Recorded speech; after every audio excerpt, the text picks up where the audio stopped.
اہلا و سہلا مرحبا۔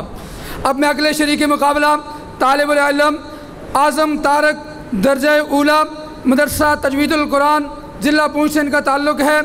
ان کا موضوع ہے خلفائے راشدین کے تجدیدی کارنامے۔ طالب العلم اعظم طارق۔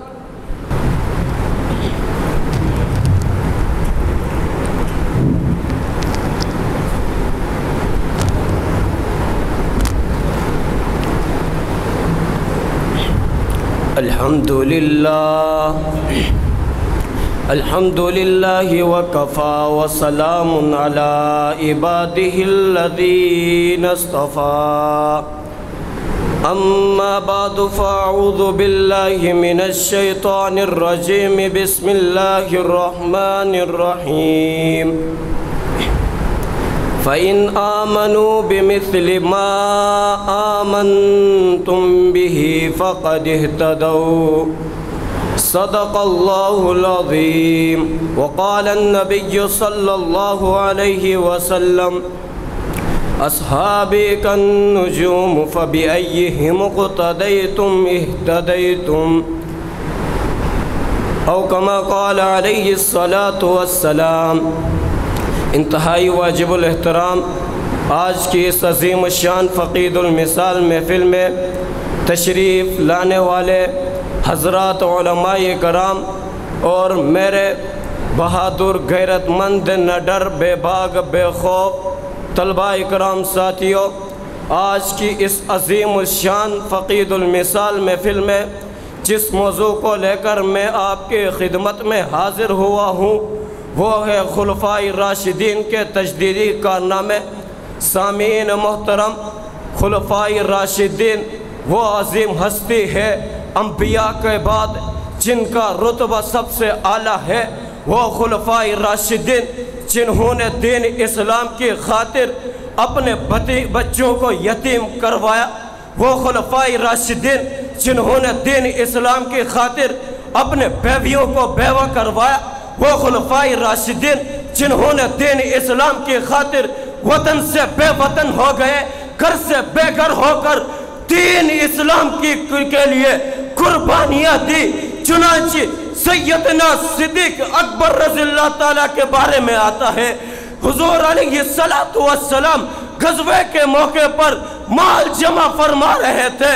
حضرت ابو بکر صدیق نے سارا گھر سے مال خالی کر کے رب کائنات کے راستے پر رکھ دیا۔ حضور علیہ السلام نے حضرت ابو بکر سے یہ نہیں پوچھا ابو بکر صدیق تم نے پیچھے گھر میں کیا چھوڑایا، بلکہ ابو بکر صدیق سے پوچھنے لگا ابو بکر صدیق ذرا بتانا آپ نے پیچھے گھر میں کیا چھوڑایا۔ پتہ چلا کہ صدیق اکبر اسلام سے کچھ نہیں لیتا بلکہ اسلام کی خاطر اپنا سب کچھ قربان کر دیتا۔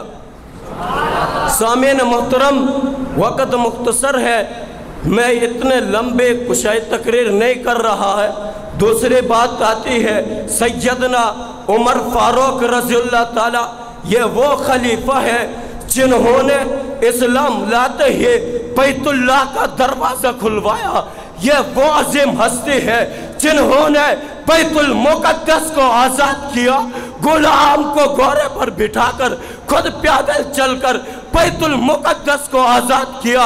یہ وہ عظیم ہستی ہے جن کے دور خلافت میں 4000 چھوٹی مساجد 900 بڑی مساجد بنی اور ہر مسجد کے اندر حفاظ اور مدرس کو مقرر کیا۔ یہ عمر فاروق ہے جنہوں نے دین اسلام کے لیے اتنی قربانیاں دیا کہ دین اسلام نے عمر کی قربانیوں سے عزت پایا۔ بات آتی ہے سیدنا عثمان غنی رضی اللہ تعالیٰ، یہ فوقر خلیفہ رسول ہے جنہوں نے دین اسلام کے لیے قربانیاں دی، یہ وہ خلیفہ رسول ہے جنہوں نے مسجد نبوی کی توسیع کی، یہ وہ خلیفہ رسول ہے جنہوں نے غزوہ تبوک کے مشکل گھڑی پر مجاہدوں کو جہاد کا مال مہیا کیا۔ بات آتی ہے حضرت علی المرتضیٰ کی۔ حضرت علی المرتضیٰ وہ عظیم ہستی ہے جن کی ہستیوں کو دیکھ کر لقب ملتا ہے اسد اللہ۔ میں آخر میں اتنا تو ضرور کہوں گا، اللہ نے زینت بخشی ہے افلاک کے روشن تاروں سے، اسلام نے عزت پائی ہے میں بوبے خدا کے آنوں سے، بوبکر عمر ہے سم و بسر، عثمان و علی ہے قلب و جگر، میں حضرت کے ہے منظور نظر، حضرت کے ہے منظور نظر، کہ پھر کیوں نہ ہو ان چاروں سے محبت انتہا بمالین البلاغ۔